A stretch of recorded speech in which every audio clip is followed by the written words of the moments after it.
Good morning, or good evening, or good night, whatever. Welcome. I'm Ombarus, and today I thought since I've been talking about like the architecture and the challenges in Godot and the quirks and all that, I thought this week I'm gonna show you a little bit where I'm at after like about 3 weeks of development. Sadly, it's not as much as I would have liked because I've been working on it part-time, maybe 25, 30 hours max per week. If I'd been able to do like 40 hours per week, I'd probably be a little bit more further along. It's still kind of in a prototype state. I don't want to call it like the final product, but let's jump into it and I'll show you what I have done in the last 3 weeks. When I started, the first thing I implemented was both the control of the ship and the control of the camera. So you can move the camera around by clicking on it, and you can zoom in and out. Of course, being pixel based, there's probably going to be like some kind of maybe you can only zoom by multiples so that the pixel stays beautiful. Right now, I don't care so much about that. Plus, all my sprites are not the same size anyway. So, and then the player ship's movement is handled also by the mouse. If you click in corners, he's going to move diagonal, up and down, left and right. And you can also use the keyboard numpad, so up, down, left, right, and diagonal with 7, 8, 9, 6, 5, and so on. You can even push 5 to wait, like in most roguelikes. The other thing I did is generating the position for all the stuff. So I worked quite hard on the procedural generation of the level so that I'd have planets and ships and all sorts of assets like that. See, there's a ship here. Um, this is actually dynamic. So if I go into right now I've made it so that it always generates the same level. It's easier for debugging. But if you go into the level loader where I initialize the randomizer with a specific seed,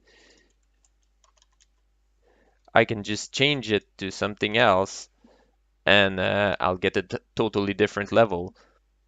So before I was starting right next to the edge of the map, but as you can see right now, I'm I don't know, in the middle of somewhere. So once I got the basic controls for the camera and the ship, and then I had some randomly generated stuff in the map, the next thing I had to do was work on the UI. And so the last few weeks I've been working on the UI. I've got this status bar here that's totally static right now. The log window is a little bit more dynamic. It'll show the number of turns. So if I move, you can see the turns are going up. And if I pass over something, for example, you're going to see some log appearing in the window. So I have a bunch of buttons here. Uh, Weapon will just trigger this grid space, and then I can choose with the mouse button somewhere to attack. And the attacking system works. And actually, even the AI is a little bit developed in that sense that since this guy doesn't have any weapon and he got hit, he's gonna spool up his engine and he's gonna start going faster and always in the opposite direction that I am. So right now he's going this way, but if I go here, see, well, he stopped running right now, and if I shoot him again, he's dead. But all this is kind of working. You can also, when you're on a planet, you can also shoot it to release some hydrogen, which is going to be the kind of in-game currency or maybe the food. And when you float on it, it says there's multiple object, and I could hit grab, and then I brought whatever was there on in my ship, and I can hit drop, and then I get a picture of my inventory. I can select different things, and I can drop them like this. And if I go somewhere in the middle here, and I drop one of the hydrogen I picked up, then I have this.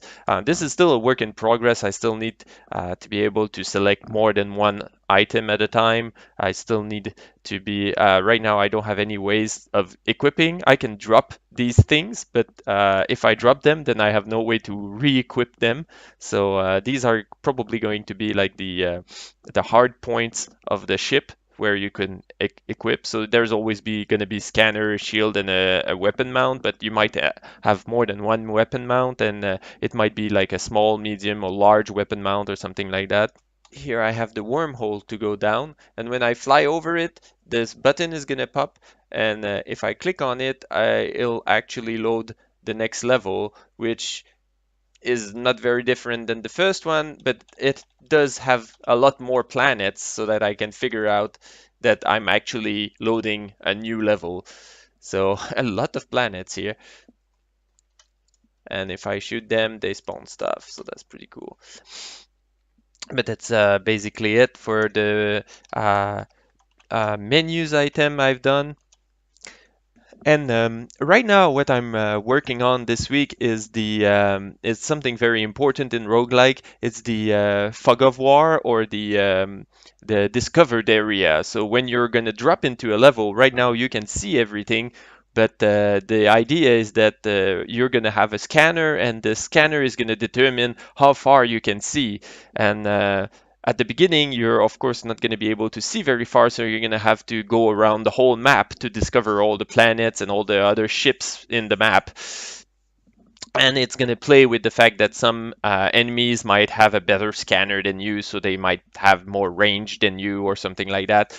But it's actually a very complicated system. It's nearly as complicated as the UI to do, because I want to reveal part of the background as you're progressing, and I want some highlight of how far you're seeing, and dimming the area that you saw and you just remember. Also, I want a system where you can remember where you last saw something. So, for example, if an item dropped and you're going out of range of your scanner, this item might still be there. You don't know, but I want to show the player that there was an item there, but there's no guarantee that when he comes back, it's still there. For example, some other ships might have picked it up, and so implementing that means I have to have a completely separate system where all my items are duplicated into like memory ghosts and actual items. So I have to keep the location of the actual item,